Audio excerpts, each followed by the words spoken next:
Assalamualaikum warahmatullahi wabarakatuh. Nama saya Putri Wahyuni Borus Bayang. Di sini saya akan menjelaskan tentang prinsip-prinsip ajaran Islam untuk memenuhi tugas ujian tengah semester metode studi Islam dengan dosen pengampu Ibu Eka Juliana MPMI. Masuk kepada pembahasan yang pertama, yaitu pengertian iman. Kata iman berasal dari bahasa Arab, yaitu bentuk masdar dari kata kerja yang mengandung beberapa arti, yaitu percaya, tunduk, tentram, dan tenang. Imam Al-Ghazali memaknakannya dengan kata tasdik yang berarti pembenaran. Minul imanan artinya meyakini atau mempercayai. Pengertian iman adalah membenarkan dengan hati, diikrarkan dengan lisan, dan dilakukan dengan perbuatan. Iman secara bahasa berasal dari kata asmanyu. Rukun iman ada 6. Yang pertama yaitu iman kepada Allah.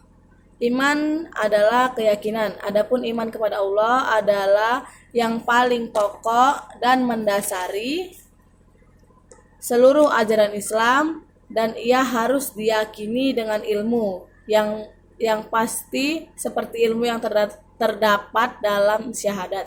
Nah, yang kedua, iman kepada malaikat. Iman kepada malaikat adalah masalah akidah.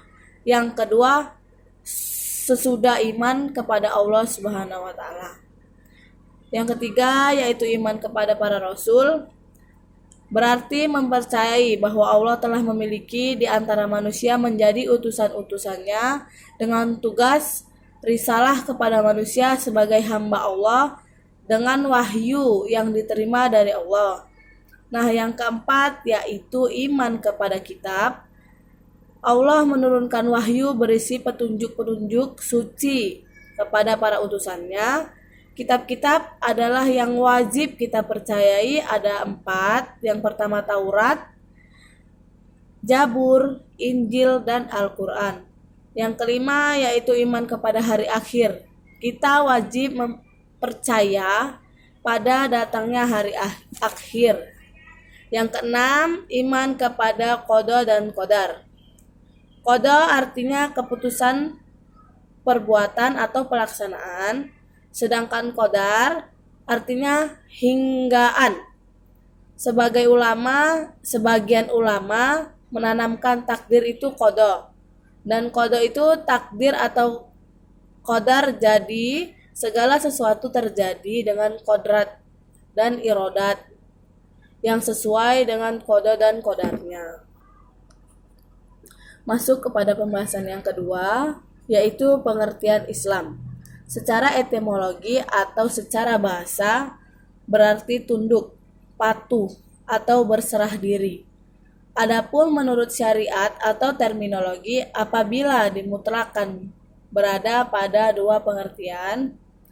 Yang pertama, apabila disebutkan sendiri tanpa diiringi dengan kata iman, maka pengertian Islam mencakup seluruh agama, baik ushul atau pokok, maupun furuk atau cabang, juga seluruh masalah akidah, ibadah, perkataan, dan perbuatan. Yang kedua, apabila kata Islam disebutkan bersamaan dengan kata iman, maka yang dimaksud Islam adalah perkataan dan amal-amal lahiriah yang dengannya terjaga diri dan hartanya, baik dia meyakini Islam atau tidak. Sedangkan kata iman berkaitan dengan amal hati. Rukun Islam ada 5. Yang pertama, mengucap 2 kalimat syahadat. Yang kedua, mengerjakan sholat 5 waktu. Yang ketiga, puasa di bulan Ramadan. Yang keempat, menunaikan zakat. Yang kelima, menunaikan haji bagi yang mampu. Nah, masuk kepada pembahasan yang ketiga, yaitu pengertian ihsan. Nah, kata ihsan itu berasal dari bahasa Arab, yaitu ahsan, yuhsinu, ihsana, yang artinya kebaikan atau berbuat baik. dan pelakunya disebut muhsin. Nah, sedangkan menurut istilah, ihsan adalah perbuatan baik yang dilakukan oleh seseorang dengan niat hati beribadah kepada Allah Subhanahu wa taala. Ihsan atau kebaikan tertinggi adalah seperti yang disabdakan Rasulullah Shallallahu alaihi wasallam, hendaknya kamu beribadah kepada Allah Subhanahu wa taala seolah-olah kamu melihatnya, dan jika kamu tidak melihatnya, sesungguhnya dia melihat kamu. Nah, ada 4 golongan ihsan menurut para ulama. Yang pertama itu ada ihsan kepada Allah, yang kedua ihsan kepada diri sendiri, yang ketiga ihsan sesama manusia, dan yang keempat ihsan sesama makhluk. Nah, ihsan memiliki satu rukun, yaitu engkau beribadah kepada Allah Subhanahu wa taala seakan-akan engkau melihatnya. Jika engkau tidak melihatnya, maka sesungguhnya dia melihatmu. Nah, selanjutnya adapun hubungan antara iman, Islam, dan ihsan. Nah, antara iman, Islam, dan ihsan, ketiganya tidak bisa dipisahkan oleh manusia di dunia ini.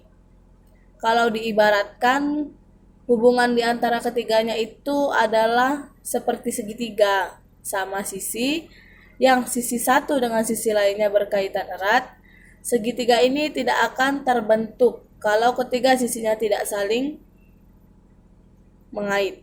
Nah, jadi manusia yang bertakwa harus bisa meraih dan menyambungkan antara iman, Islam, dan ihsan.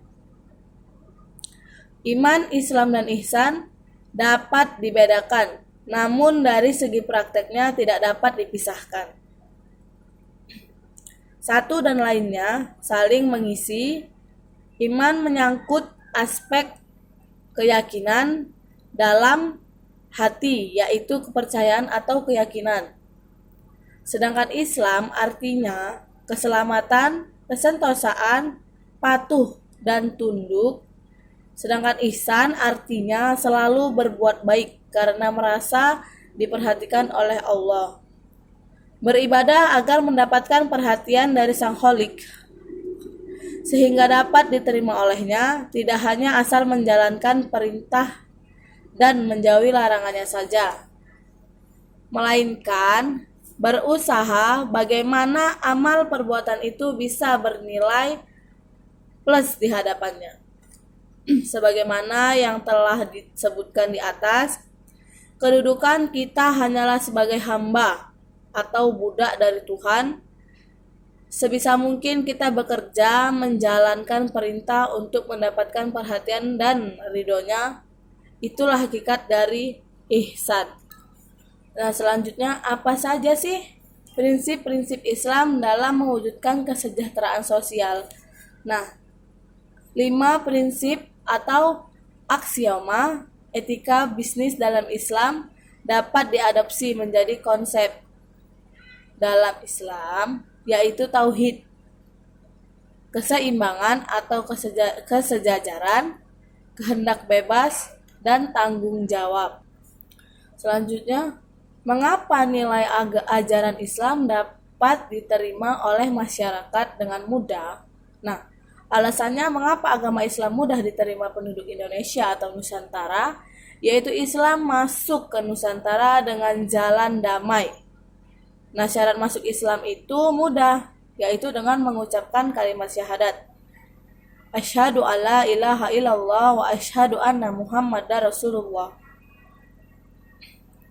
Penyebaran dan dakwah agama Islam pun menyesuaikan dengan tradisi masyarakat di Nusantara. Nah, maka dari itu, mengapa ajaran Islam bisa diterima dengan mudah? Ya karena penyebaran dan dakwah agama Islam itu menyesuaikan dengan tradisi masyarakat di Nusantara. Nah, selanjutnya yaitu pandangan Islam tentang kehidupan sosial. Kehidupan sosial menurut Islam memberikan taraf kehidupan yang tinggi kepada seluruh manusia di dalam masyarakat. Kehidupan sosial menurut Islam menghendaki supaya rakyat bekerja sama dengan pemerintah untuk merealisasikan pengayoman masyarakat, misalnya dalam peraturan nafkah keluarga dan lainnya. Mungkin hanya itu saja yang dapat saya jelaskan. Assalamualaikum warahmatullahi wabarakatuh.